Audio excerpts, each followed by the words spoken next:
Welcome to today's conversation about how to turn around underperformance. So, if you're a C-level executive, a CEO, or an HR professional, you are in the right place. Understanding underperformance is the most effective way to start to turn it around. And today we're going to focus in a couple of things that you can start doing in your organization that will take little time and little budget, and you can start doing them straight away. Let's focus on the top 3 causes of underperformance. Starting by number 1 is the lack of clear expectations. And I'm sure this is not coming to you as a surprise. If you are an HR professional, you're probably finding that sometimes roles are not clear enough, they're not defined, and new roles are created, teams grow, and sometimes this zones create where what one person is doing is touching the area of another person, and in these intersections some friction can be created, and individuals might not be completely sure what should I be doing and what shouldn't I be doing. Am I overstepping myself?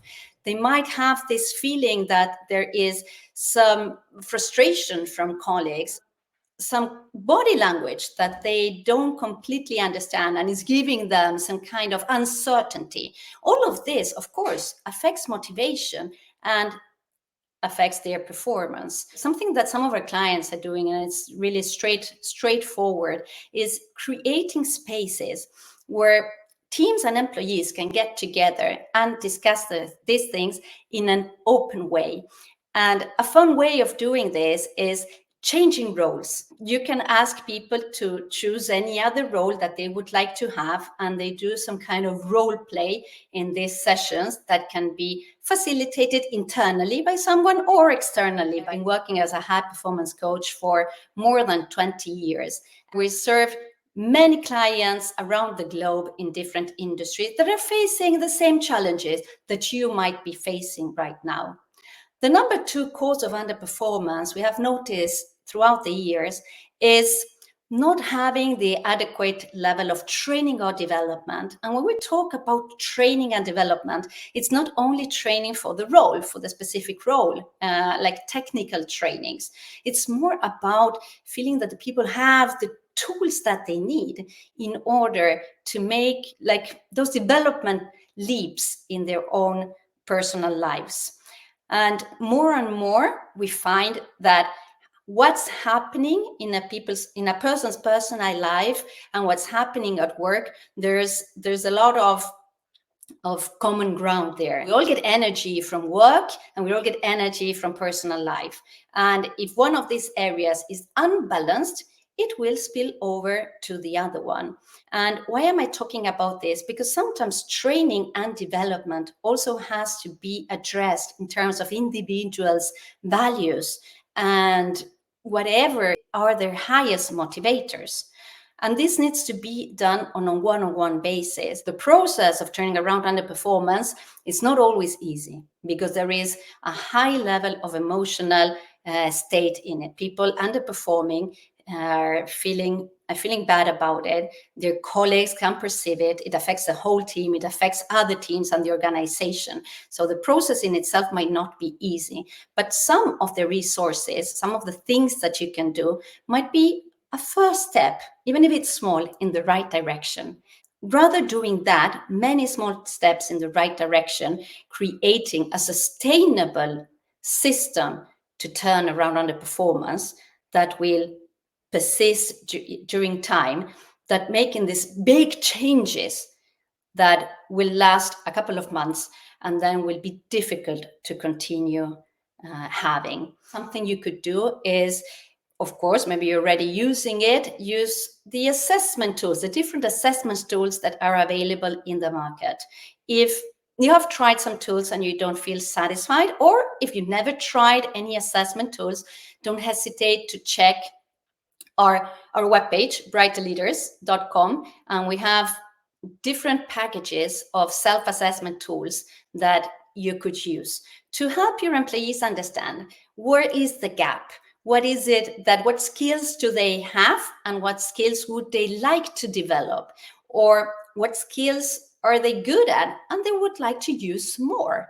The number 3 reason for the underperformance, and this might not come as a surprise, is poor leadership, or not clear leadership. Here it's very important to have an inner assessment of one's leadership, and look at yourself without any blaming, any shaming, any judgment. Look at yourself with some love, or a lot of love, and look as you were looking at yourself from the outside. Imagine you're seeing yourself like in a movie, and creating that distance will take away some of the emotional attachment to the situation.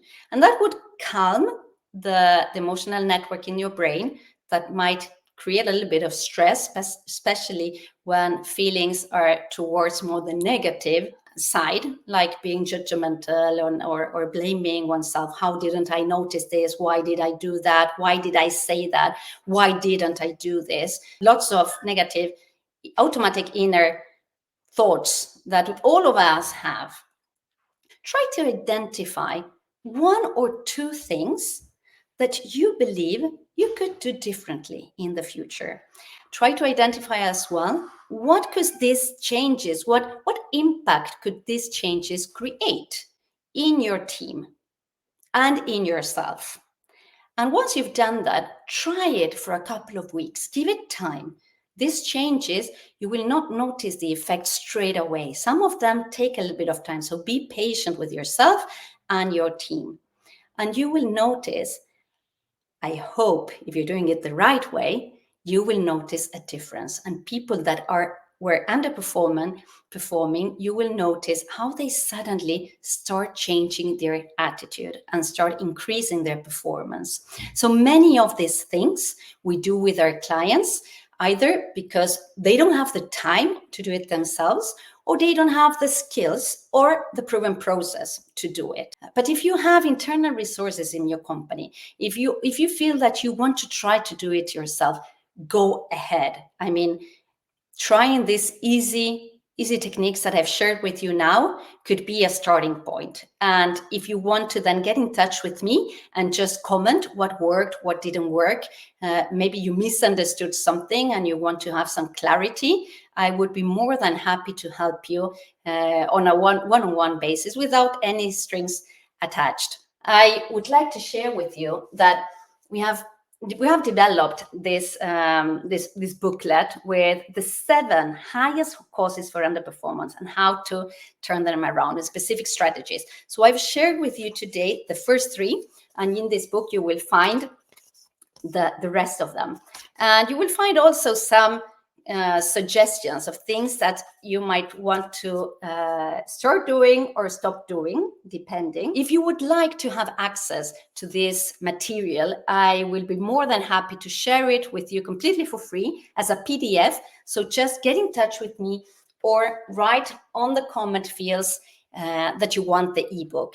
I wish you a beautiful rest of the day, and I hope that you really try some of these things and get in touch with me to let me know how it goes.